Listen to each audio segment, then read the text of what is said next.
Hey, Walter Sorrells back with more tips for the knife maker. Today, caring for carbon steel knives.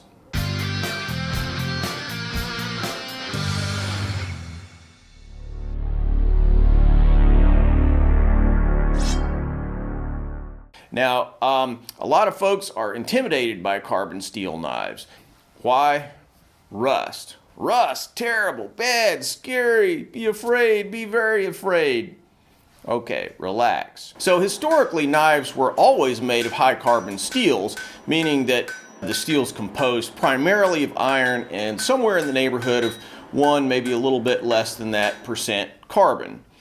Stainless steels, which came into general use much later, kind of in the middle of the 20th century basically, contain the same basic composition, but also this little dollop of chromium, usually 12 to 14%, and that's enough to make them so that they don't rust. Now, stainless steel's pretty much taken over the cutlery market, but not completely. So look, why use carbon steel at all? Well, aficionados argue that it's easier to sharpen high carbon steel, that it takes a finer edge than stainless steels. Now, there are a lot of nuances and tons of qualifications to this point that I don't want to get into because all stainless steels are not the same. But as a general rule, the aficionados have a point. Carbon steel is really wonderful to use, except for that damn rust. All right, let's cut to the chase. You have a carbon steel knife. You've just cut up a bunch of tomatoes. Now what? Well, you're conditioned to think, hey, I'll just let it sit there for a while, throw it into the dishwasher, all's well. Well, not so fast with a carbon steel knife. Instead, there's a really complex and scary process that you need to run through. It goes just like this. Wash the knife really quickly in hot water using a sponge or paper towel and some dishwashing liquid. Now, dry it off with a towel while it's nice and hot from the water. Done. Stick it back in the knife block. Wow, that was hard, right? Well, what if you're cooking and you need the knife off and on during the evening? Maybe you're a pro chef. You can't just wash the thing every 4 minutes. Well, no problem. All you got to do is cut, wipe that blade dry, boom, into the shift, wipe, wash, dry, done. Well, you say, this is exactly what I do, and it still rusts. I clean it off, I get all the rust off, and then next thing I know, there's rust all over it again. Okay, here's the big revelation when it comes to carbon steel. Relax. This may sound strange, but with carbon steel, rust is your friend. What? Everybody knows that rust is the enemy of knives. Well, let's back up and I'll explain what I mean. See, stainless steel is so pervasive now that we've come to think that a knife should look exactly the same today as it did 10 years ago when it came out of that factory in Switzerland. But hold on. Check out this old wrench. Carbon steel, probably 75 years old, way older than I am anyway, not a stitch of rust on it. Why? Because over time it's developed a patina, that is a coating over the steel that prevents it from rusting. This is what you want on your kitchen knives, a patina. If you get rid of that patina by rubbing it off with Scotch-Brite or some other kind of abrasive, then you're constantly having to redevelop the patina. It rusts over and over, and that's where the problems start. So what exactly is a patina? Well, let's talk rust. In the presence of water, iron reacts with oxygen to form an oxide. You and I call it rust, but the chemical formula is Fe2O3. 2 iron atoms for every 3 oxygen atoms. This stuff right here. But right next to it is something else. Fe3O4, 3 irons and 4 oxygens. Now it's still iron oxide, but it's a different chemical formula. Common name, mill scale. But chemists call it magnetite. What does that have to do with knives? Alright, what you want with a carbon steel knife is for it to develop a protective layer of this stuff, mill scale or magnetite, on the steel. This will result in a sort of dingy grayish surface, what we would call a patina.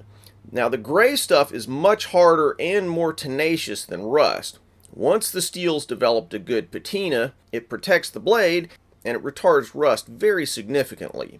So why is the blackish grayish dark patina better than that brown or red rust? Well, first, Rust tends to rub off on food, leaving that nasty rust taste, and a good gray patina doesn't rub off on the food. Second, the gray magnetite patina is stable, meaning it'll just stay there. It won't develop pitting or rust your knife away. It'll just sit there for ages. Third, this is my opinion anyway, food doesn't cling to a good patina as it does to a bright steel finish. So there's a marginal advantage in terms of the slickness of the finish for the old-fashioned high carbon steel over modern stainless.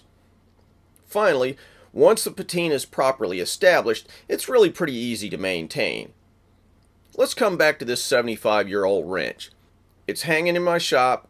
I do nothing to it, no oil, no cleaning, no nothing, and it never rusts. That's the patina working for you. Now, of course, kitchen knives live in a much nastier environment. You got acids, water, heat. That's why you want to keep them dry after you use them. But once that patina is established, you really don't have to baby them. Some people even like to add a little vegetable oil on them when they put them away in the knife block. Especially when the knife's relatively new, this can keep rust from forming and let the patination process develop slowly. Once you have a nice patina, less need for that oil. Alright, so what if you do get rust on that carbon steel blade? Don't panic.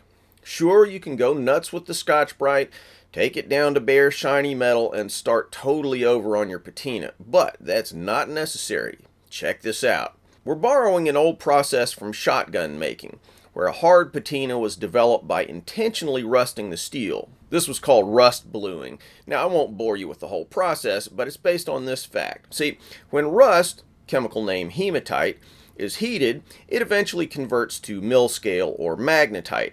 And that's what we want. So, if your knife gets some rust on it, maybe you stuck it in the dishwasher by mistake, or you just left it out for a little while, you can actually convert much of that rust into a stable gray patina, the magnetite that we're looking for. So, here's a little utility kitchen blade that I made as a demo a while back, and I've been using it as a sort of crash test dummy that I've been doing various abusive things to for several years. So, carbon steel, I've been throwing it in the dishwasher, and here it is.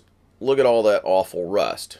Now, I'm just going to immerse the blade itself, not the whole knife, but just the blade, in this asparagus pan full of boiling water. Why an asparagus pan? Because it's pretty deep, and you can put really large knives like chef's knives in them without immersing the handle. So I'll leave it in there for about 10 minutes. I've just got the blade in, not the handle. Then after about 10 minutes of sitting there in that boiling water, I'll take it out and I'll scrub it off with 4/0 steel wool and a little dishwashing soap. Now you could use Scotch-Brite too, and that'll work fine. What's happened is that most of the red rust has converted into a black patina. There may be a little tiny bit of residual red rust on there, and we'll just take it off with the steel wool. Now you don't want to go hog wild and take everything off. Like I say, we're just removing the residual rust. And here we go. Before, after. Huge difference. What you're left with is a nice dark patina on the blade, while as you can see, the handle still has lots of red rust. In fact, you can actually see the exact line of demarcation between the area that was underwater and the part that wasn't.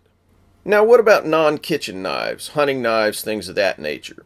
The great thing is that if you're not going to be using a knife on food, then you can oil them with machine oils, which you obviously don't want to use on knives that are going to be used for food prep.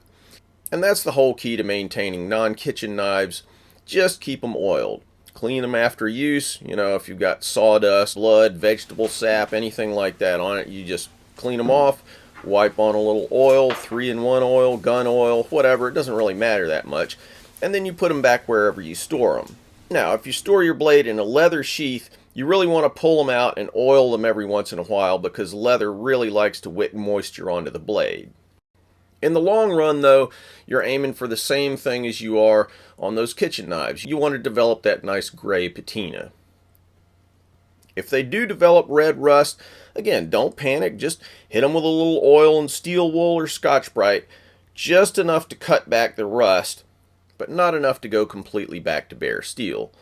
Wipe it off, re-oil, done. Over time, you'll slowly take off the red stuff, But the black oxide also forms over time, and that's what's going to stay there on the blade.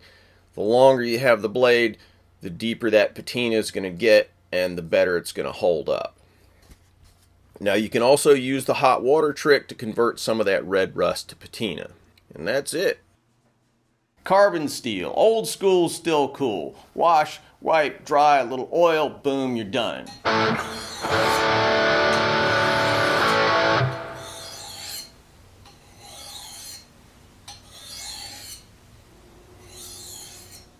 Hey guys, if you found value in this video, I hope you'll consider partnering with the channel to help us bring more videos, better videos, more knives, more techniques, all that cool stuff. Click the link to Patreon to help this channel. Also, if you haven't subscribed yet, bro, what are you waiting on? And check me out on Facebook, Twitter, Instagram, all that good stuff. Also, if you're into Japanese swords, check out my website, waltersorrellsblades.com, where you'll see more of my work and where you'll find videos about the making of Japanese swords, along with mounting, fittings, polishing, hamones, all kinds of good stuff.